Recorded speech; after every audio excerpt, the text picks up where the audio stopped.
May lansi na mga bossing sa ganitong posisyon. Oh. Sulong ang puti, may lansi na. Okay? Papunta na sa damahan ang puti. Okay, paano nangyari yon? Yun ang dapat nyo malaman. I-solve nyo, repasuhin nyo kung paano. Okay? Pag nakakita kayo ng ganitong posisyon, aba, may lansi na yan.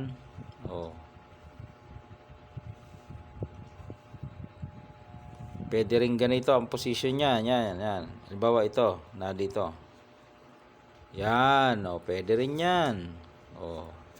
Mamili kayo dun sa nandito. Yung na dito kanina. Yung na dito, ano ba yan? Likot. Yan. Pwedeng nandyan yan or di kaya ay nandito. Inaano lang naman yan eh. Anong tawag nun?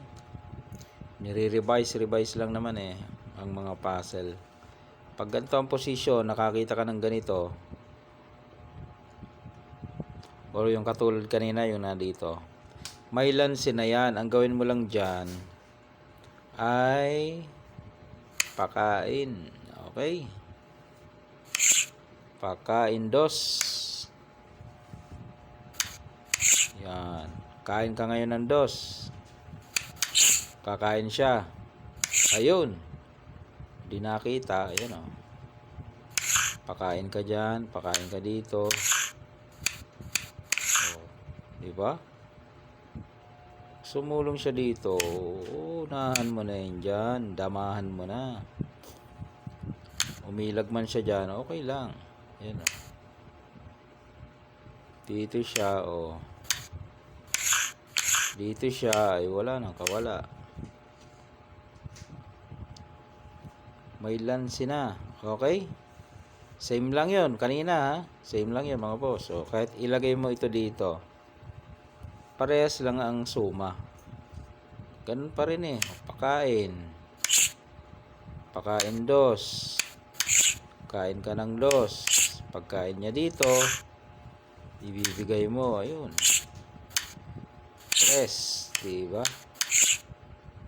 Kung dito siya, di dadama ka pa rin. Dito siya, dito ka lang. Dito siya, no problem. Dito siya, dito ka lang. Kung magpakain siya dito, dito ka lang din. Dito siya. Balik ka lang dun eh.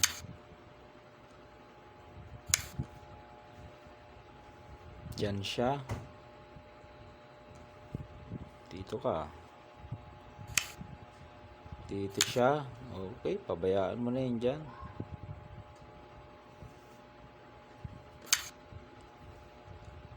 Dito siya. May pakain no.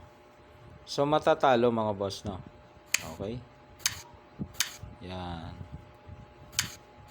Ayan. Alright, talo na.